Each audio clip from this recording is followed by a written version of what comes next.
It's scary out there, and to start to expect disappointment. Now, in way of short self-introduction, I'm not sure what my real job is. Technically, I'm a consultant, but I used to be a product manager, and before that, I was a UX person, and before that, I was a developer, and before that, I was an art school dropout. As an art school dropout, if you become a software developer, at least in my company, that made me the UI person because my design sucked less than other developers did. And then because I got pushed out in front of customers an awful lot, that eventually made me a product manager in my company. Now, I could design software that really looked good, but I learned very early on that looked good and is good is not the same thing. I'm at a UX conference, and I suspect most of you know that. Most of you know that just because something looks good does not necessarily make that good. Now, as a person responsible for a product, I learned very early on what a product outcome was, and this morning I heard that word used a couple times. Yep. Good. Is that plugged in? Perfect. Now, I'm going to go back and forth here, and I don't want to go back and forth to that. Yeah, changing things in between is a bit of a pain. Look, I want to define my terms quickly, and I want to define or talk about what an outcome is. I'm going to draw a picture that I draw over and over again, and I want to talk about what a product outcome is. Now, most product design processes start with ideas. Those ideas may be for whole new products, or if you've got a product, they may be for features or capabilities. But we go through some process, and we eventually turn those into things. Those products, features, or capabilities turn into something that we can ship. And what we hope is that people are happy. And I mean the people who try, buy, and use this stuff.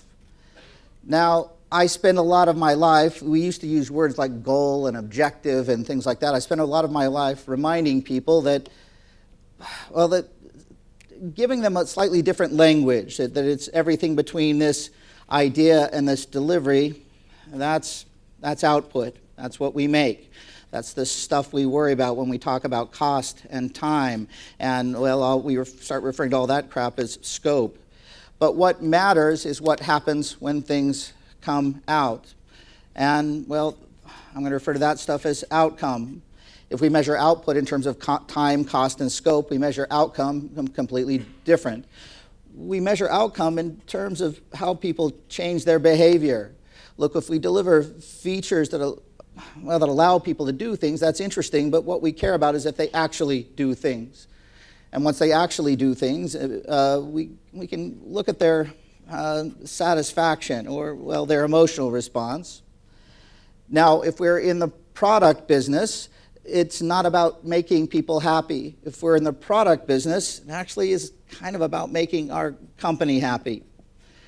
Look, if we deliver a product and a few people use it, that's awesome. But if hundreds do, if thousands do, that's really awesome. And ultimately, that may hopefully result in the things we care about in our organization getting better. Things like revenue, things like market share, things like that. I want to use a different term for this longer term benefit, and that's impact. Now, again, impact we measure in things like return on investment. We measure it in things like market share. We measure it in things like brand awareness. Now, what's interesting is if you work for an organization, how many of you work? Just checking if are still awake. Good. Your organization cares about this stuff, but I promise you, your users don't wake up in the morning saying, gosh, how can I increase return on investment for my favorite brands? That's not their concern. Your job, and if you're a product person, your job is mixing these two things. Your company doesn't get what it wants unless they get what they want. Now, here's the hard part of this is we hope that this is the way it goes. We turn ideas into things, people use our things and love them, and this is great, or this all works out, except when it doesn't. Now, I want to talk about, well, in here there are 3 zones. I'm going to talk about the first zone, and the one we are hoping for. We'll call this the awesome zone. And the other zone I want to talk about is, well, this is the awful zone. Now, look, you know awesome because you ship a feature or a product or a thing, and people use it, and they try it, they use it, they keep using it, they say good things about it, they say, this is why I love this product, and ultimately it results in good things for your company. Now, you know awful when you ship it because people try it and they hate it, or they don't try it at all, and you have to apologize for it. You have to roll it back, and in the worst cases, you have to find someone to blame or someone to fire. Now, I need to do a bit of a stand-up poll. How many of you have been involved with, on a team with, at a company with, an organization that has shipped a product, a feature, or capability in the last, well, few months, maybe over the last year? Can I get some hands really quick? Good, that's enough. All right, let's try this, and this could go horribly wrong. Can I have everybody who has shipped something or been involved with something stand up quickly? Now, I want to do an informal poll here, and I want to measure product success. If you ship something and the outcome, the user outcome, and sometimes we'll talk about impact as business outcome, if the results were awesome, if you shipped the product, people used it, loved it, and it made a big difference for your company, if it was everything you hoped it would be, and it doesn't always have to be super awesome to be what you hoped it would be, if it was a good outcome, go ahead and sit down. Okay, good. I want to pay attention to this. Now, if you think about that thing you shipped, let's shoot for the awful thing. Look, if it was awful, you know it was awful because people said this sucks, and you had to pull it out and substantially change it, roll it back, and in the worst of cases, find someone to blame. If it was awful, sit down. Now, I want you to notice how many people are standing up. And that's what I'm talking about. Actually, I have to get over here. The side is really good. Up here, it looks like on this side, it looks great. This is the number I'm looking for. All right, have a seat. Look, what I'm talking about is the stuff in the middle. I'm going to refer to this zone in the middle as the thud zone. Now, thud is the sound a bowling ball makes when you drop it into grass. It's also the sound a lot of our product decisions make. One of the problems when I draw this simple model is this idea thing. The problem with ideas is that everyone has them. You can talk to your customers, they have them. You can talk to stakeholders, they have them. You all have them. And the result is that there is always too many of these things. Now, the other problem with ideas is actually, the problem is that most of these ideas suck. They just don't work out. Now, by suck or don't work out, I don't mean awful, I just mean disappointing, not the way we intended it to be. Now, there are studies that say that 70 to 80% of features put in a product are rarely or never used. But hey, look, does anybody, anecdotally, what is the failure rate for tech startups? Somebody shout a number. Most, yeah. Look, anywhere between 80 and 90%. So when we're talking about new tech startups and new product ideas, we know that 80 to 90% fail. And what's odd is that when we're putting new features or capabilities into an existing product, we tend to think that those odds are different, that our ideas will be successful.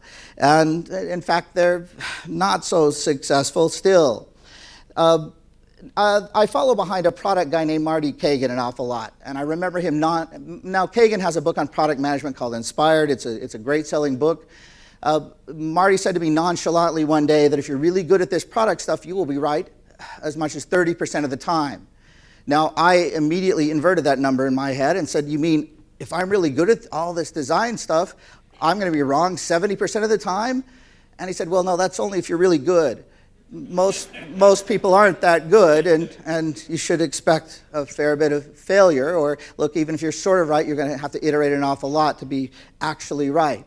Now, what Marty's talking about isn't the awful zone. What he's talking about is the huge number of ideas that land squarely in the middle, that land in this, gosh, it's disappointing we don't use that feature. And if we had known better, if we'd known it was going to be like this, we might have not shipped it in the first place. Now, for better or worse, anecdotally with most companies I visit, they can usually say that anywhere from 10 to 30% land there, but most fall down there, and they sort of know it. Now, there's an old saying that if you improve a product long enough, you'll eventually ruin it. And some of you probably use products that are bloated with features that aren't helping you a lot. Now, the last problem I'll mention with these ideas, that although most suck, we don't know which suck. If I've visited tech startup accelerators, and if you walk into a tech startup accelerator, how many's visited a place like that before? So a few. You walk in there, a co-working space where you've got a lot of startups in the same place. Now, these should be really depressing places to visit. People should be just hanging their heads walking around there, because they all know they're working for companies that will be out of business next year, that they're going to be out of business. But what's odd is they're not. They seem pretty happy. And if you talk to them, it's not because they're stupid. It's not because they think all startups are wildly successful. They know most startups fail. But if you ask any one of them, they can tell you, yep, all these guys are going to fail, not us. We are pretty confident that our ideas are awesome. And I guess that's kind of what I want to talk about today. Look, your outcomes aren't guaranteed. Most of our ideas suck. We can't predict which. We're usually confident. We're usually confident in our own ideas. I've got to draw another picture. How am I doing on time? I think I started a little bit late, but I can promise you I'm not going to catch up. Look, the way we fight the suck was, well, the way I learned to in the early 2000s was with a good design process. And a good design process, well, it may have started with an idea or a problem, but we might use that to guide some initial formative research. We'd use that research to better understand our customers and users and their problems. We'd take back a bunch of data, and we'd use that to come up with, well, a better idea that really, a sharper solution that really solves their problems. That sometimes is disappointing if we came in with something else. And then we might go out and do some validation stuff. We'd validate or test that. We'd do that by putting something in front of a person and get feedback. Now, the problem with this process that I originally learned is it takes a long time. And companies are so confident their idea is awesome that the best thing to do is just to build it. And the best way to test it is just to ship it. And that seems to be the standard process. And I see a lot of companies that know this is a better way, but look, because so many ideas fail, sometimes the fastest way is just to build it and ship it and see what happens. And a lot of companies are in that place. Now, look, I teach a lot of what is contemporary product design practice, or what gets commonly known as lean user experience or lean startup style practice, and that helps minimize the amount of time we spend with this. In let's call it a lean product design practice, we start by recognizing once and for all that these ideas have always been guesses. These have always been bets that our company is making. We're hoping that we're right. And we start not by, we start by articulating our guesses. We start by building, well, the fashionable word these days for guess is hypothesis, because then it sounds science-y, like we intended to do it. And we build this two-part hypothesis. We build a first part that says, well, this is who we think our users are, and this is what we think the problems are. And given that, this is what we think the awesome solution is going to be. But we're not stupid, so we don't want to be fooling ourselves. So first thing we build is a big list of our scariest guesses. Again, one of the other cool words for guess is assumption. Again, that makes it sound sciencey or deliberate. If I know what my scariest guesses are, then I can take that scariest guess out or extract that, and I can figure out what is the simplest way to test that or to validate or to check that. And I go out and do this different kind of research where, if I get time with customers and users, one of the first thing I want to do is talk to them about the way they work or the way they do things today and validate my assumptions about their problems. And then there's oftentimes a bit of a pivot in the middle of some customer interaction where I then might say, okay, great, if I've got somebody in front of me that really does have the problems I thought they did, then I can put a simple prototype in front of them. This style of research is something, it's something that I've met a lot of people that have been doing this for years, and they say, well, yeah, we always do something where we validate who our customers are. We always do something that checks our solution too, but it's becoming more and more common to count on the fact that we've got to validate both at the same time. And all this stuff shortens up the cycle. It helps us do this stuff a lot faster, and it helps us abandon stupid ideas a lot faster. Now, I think, look, how many of you are familiar with lean user experience and already do a lot of this stuff? I expected in this kind of audience to do that. So you know the rest of the story. Look, once I do this, I get some facts back, and I use those facts to change my beliefs or my assumptions going in, change who I believe about who my user is and what their problems are, change what I believe a good solution is. Now, I needed to get that evidence on the table because one of the skills in this, one of the ways we avoid the stretched out design thing is being smart about how we test.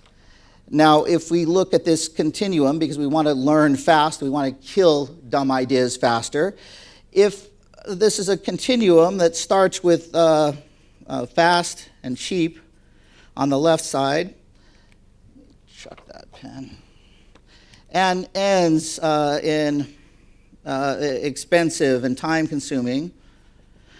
Look, at the very far end, I'm going to put the most expensive or time-consuming thing that we can do, and that's to build production software. Now, I'm known as kind of an agile person, but I spend most of my life explaining to agile people to stop building production software.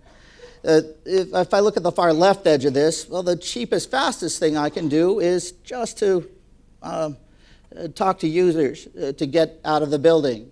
And I can start to scale that up by, a talk plus a simple prototype, where I've got where I'm interviewing and I'm putting a simple solution in front of them. I can ratchet up the fidelity of that prototype and use something like Axure or something else. I can build simple working prototypes.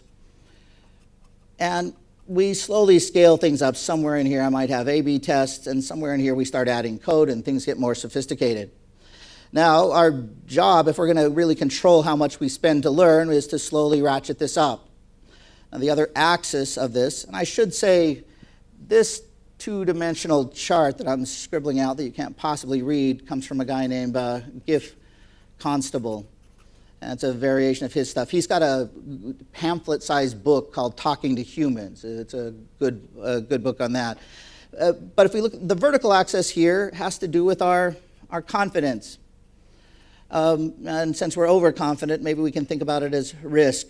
As our confidence goes up and our risk hopefully goes down. Or we can also think of it as the quality of our evidence. And hey, the word I like to think of things is, I like asking, what would you bet? Look, if I were to ask you, if you've got an idea on your hands and you're hoping for a good outcome, and by good outcome I mean people use it and like it and it benefits your company, what would you be willing to bet? On the low side, would you be willing to bet me lunch that you're right? Would you be willing to bet me a day's pay that you're right? Would you be willing to bet me your next vacation that you're right? Would you be willing to bet me your car, your house, your retirement? And what we usually find is that people are investing in building production software that would not bet lunch that it works. That's bad. Don't do that. If we put that on the chart here, that fits here. This is the stupid zone, and it's stupid and expensive. Now, what we used to find in this old-style process is that we had an idea on our hands that was super awesome. We could really feel the need, but we said we've got this design process where we're going to take 2 weeks to do research, we're going to build personas, we're going to take the data, then we're going to create prototypes, and we'll have you a design in a month or so, and it'll be validated, but we are super confident that it's going to pan out. That puts this, when we're doing work down here, but we're super confident this is also stupid, but it's just wasting time. And if we're in the product business, and it really is about return on investment, delaying that is tough. There is a safe zone right up the middle, and it's where we increase the fidelity of our experiments, we increase our spend along with our confidence. The companies that do this lean startup cycle, this lean UX cycle, this think, make, check, build, measure, learn cycle, are good at getting around this loop really fast and good at scaling their experiments along with their confidence. Now, I promised to pull all this together into something, and I want to give an example. There is a mantra that I love that comes out of this community. That's this: design like you're right, test like you're wrong. We know going into this that we're always overconfident. We believe our ideas are awesome, and we design boldly, confidently. And when it comes time to figure out how to test this thing, we put our black hats on. And we put our black hats on to ask what could possibly go wrong with these things. That's how we find the scariest, riskiest assumption, the thing that keeps us up at night. Now, I want to put this into reality, and I want to tell a story and give an example about these people. Now, my pictures aren't awesome because they're real. This is a product design team and executives at a company, and they don't look happy. And people pointed out to me, "Hey, why are those people so grumpy?" But let me see if I can explain why these people are grumpy. Now, these people are with a U.S. company called CarMax. If you've lived in the U.S. before, you might be familiar with who they are, but they are really the largest used car retailer on Earth, on this particular planet. They're a publicly held Fortune 100 company. They've got over 160 locations, but in the U.S. They've sold over 1 million cars and generated $14 billion in revenue. They're pretty big. They have learned through years of experience that most of their ideas do suck. And they've had to pull back a lot of bad ideas. And for those reasons and others, they've become really strong advocates of this style of design, this style of product design. Now, look, if I go back to these people, this is a conversation in front of a discovery board. Archie's in charge of UX. Beth is a product manager. I took the picture. I'm standing next to a lead developer. There's another designer standing next to me. But these are executives. Director of product development, notably the CIO, is there. These are people that care a lot about this stuff. And they draw attention to the fact that they're making guesses or bets with things like hypothesis statements. Now, who of you have heard of a hypothesis statement or used one of these things before? Yeah, enough hands. You guys know what this is. But they're pretty straightforward. They express things not as a "we are going to build this," but as a "we believe." And they talk about, well, it's a bit of a two-sided hypothesis. It's the people we believe we're helping and the problems we're solving for them. But I've got to give you a little bit more detail. They do this in shorthand.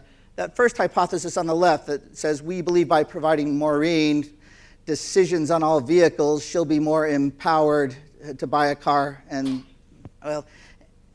that'll result in a higher conversion." Now, look, more behind them is this this rough, yucky-looking persona called these days we refer to these as proto-personas.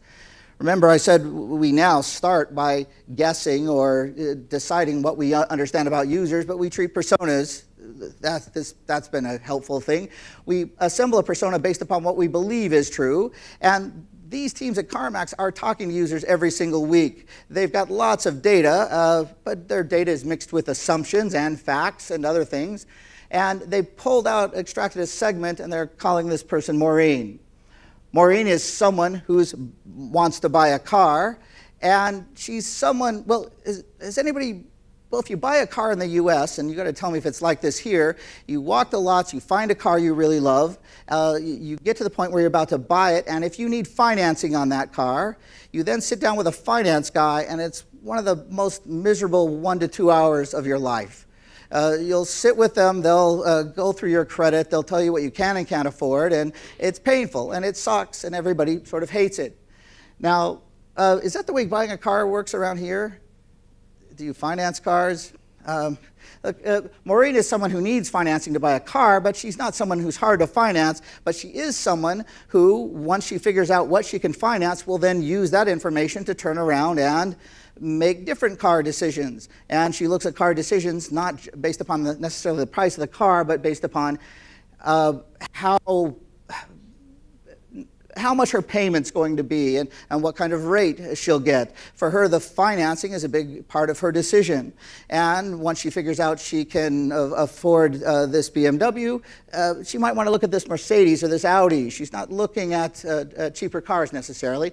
And they've learned that that's one of the patterns they've got. It makes the car buying experience painful for people like Maureen, and it makes it tough on CarMax. So the problems, when they say we believe that providing Maureen that's the kind of person they're talking about. I'm going to refer to this as a problem hypothesis. This is the problem they're solving for people like this. Now, they use the word decisions in their hypothesis statement. By decision, they mean not a pre-qualification, but an honest-to-God decision. Now, normally, to get a decision from a lender, you have to choose a specific car and have a specific VIN number, and a finance organization has to approve that. But CarMax is big enough that they can change the way finance organizations work. They can say, look, we're going to give you general information about them, you're going to give us the algorithms, and we're going to be able to say, basically, we do the final leg of the loan approval. And what they're imagining is that if they provide Maureen decisions in all vehicles, she'll have a shopping experience that looks more like this. If she fills out a simple loan application, she'll see a car page that not only shows the cars that she's looking for, but the different lenders who will lend her money and exactly what her rate and payment will be. Now, this is their solution hypothesis, or it was when I took this when I grabbed this picture. So if I go back to this, Maureen, the problem side of this, she's someone who needs financing in order to buy her car, and by decisions I mean really get approval. And the way this is going to work is shopping for a car is just like going to Amazon, and once you've done just a little bit of work to approve, you can more or less just click buy it now. And one of the things CarMax does now is actually deliver cars to your house, and this car will show up at your house. They also, out of these 160 locations, you can shop 160 locations, and they will transport it to you from one location to another. It's making car buying a really different experience. That's the idea. Do you get that? Does that sound like it makes sense?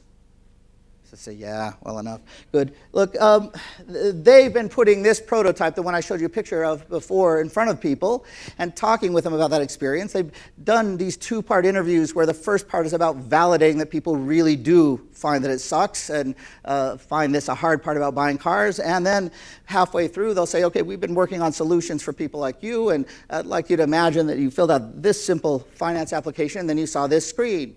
And the reaction they get from people is, oh, that would be awesome. This would make it so much better for me to know exactly what my payment would be and exactly what my choices are going to be. And putting this prototype in front of people, the automatic response was really good. But it's but something is bugging the people at CarMax, and their confidence is going up. If I go back to this drawing, their confidence is raising, and it's time to either go all in and build this thing, but this thing is going to be super expensive. They've got to build interfaces to lenders. It's going to be in excess of many millions of dollars to roll this out chain-wide. And they've been working with simple prototypes, so they want to up their fidelity. They want to get something that works or something that's built out of code. And they're concerned that when people see that prototype, they're not engaging with it the way that they want. We talk about this, and we say we've got to raise the fidelity of this prototype so that they're really seeing rates on their cars. They're really seeing how it works. They're really seeing their cars, and we want to see the same level of engagement when they see this page as we see when they're actually shopping for their cars. Now I wanted to pull this out. There's an old quote I like from a guy named Bill Buxton. This quote on fidelity, that the difference between high fidelity and low fidelity is stupid. There's just right fidelity and wrong fidelity. The idea behind this is, look, you use the lowest fidelity you can, or you use the fidelity that's right to learn what you need to learn. At CarMax, they use this because they've heard me say it. They'll talk about this as a right-fi correction. They create a right-fi correction by connecting real finance data to this car buying experience. Now, I am really over. Shoot. Let's pull this together. I want to show you just this little bit of a moment of truth when they're doing this interview and how things change when they do connect real data. Now, we've got some audio here. Oh, maybe I've got some audio here.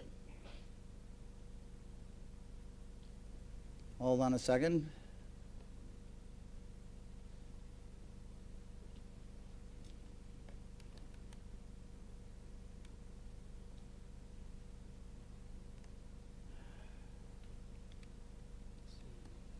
Should be in there.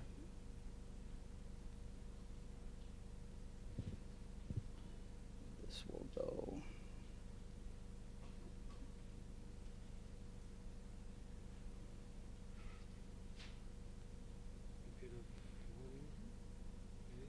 Okay, there we go.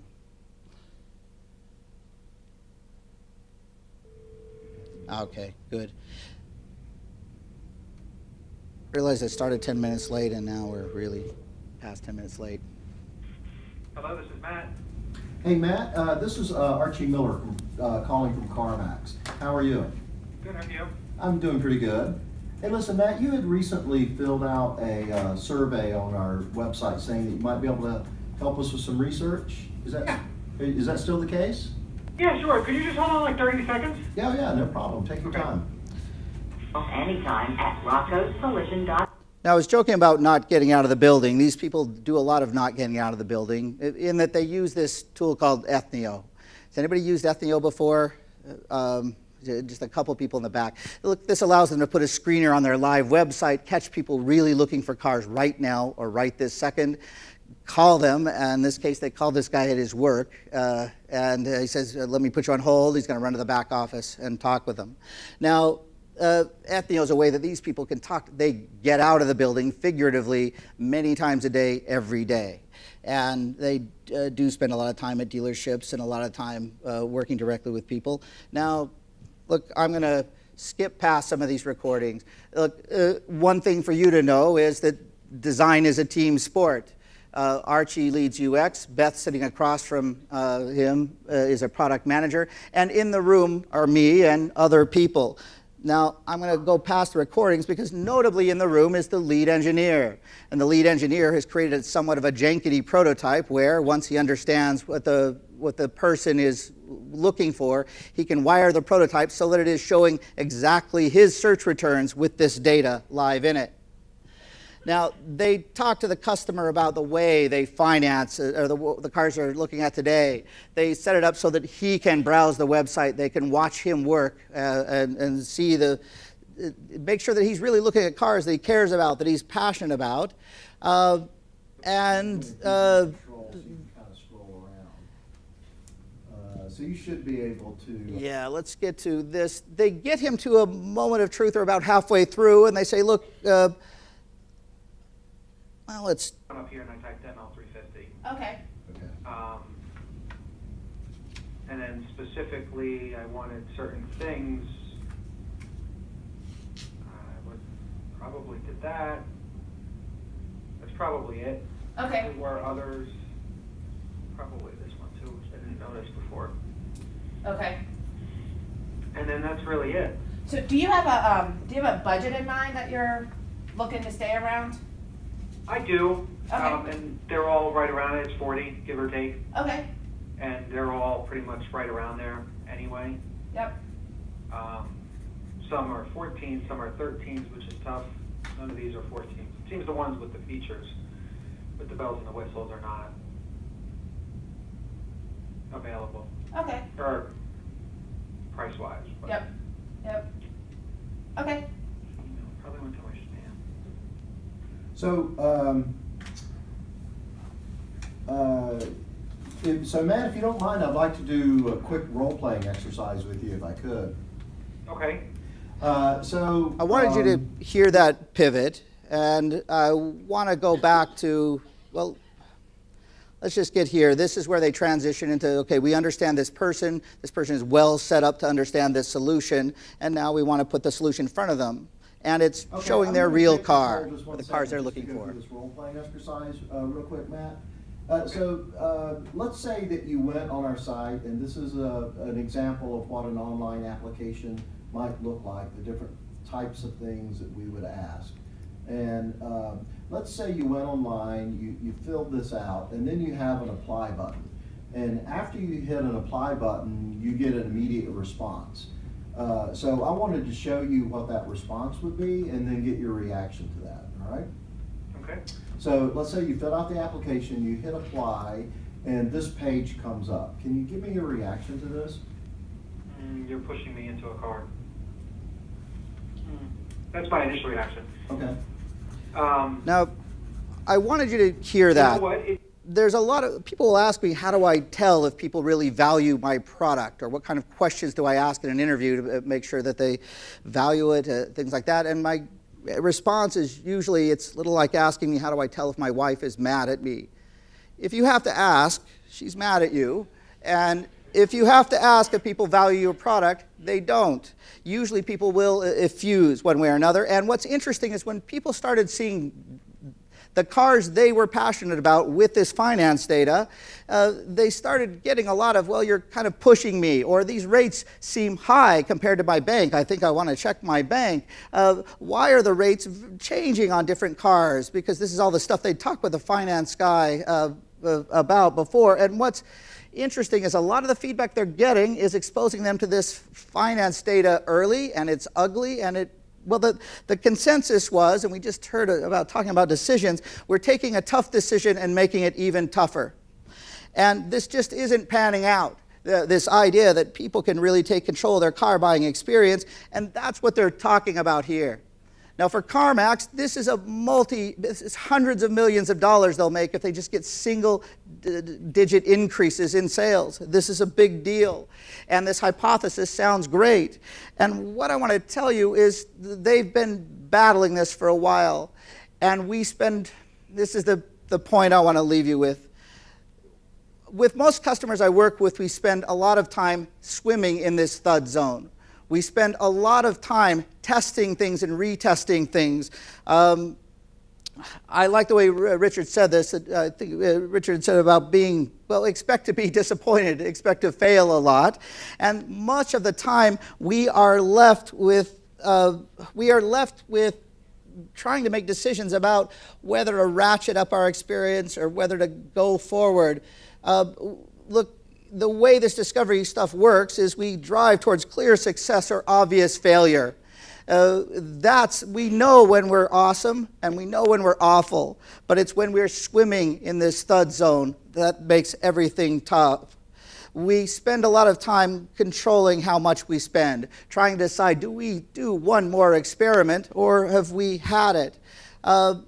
You'll spend much of your life struggling with this stuff if you start really embracing this, and this is why I need to end not only late, but with a real downer.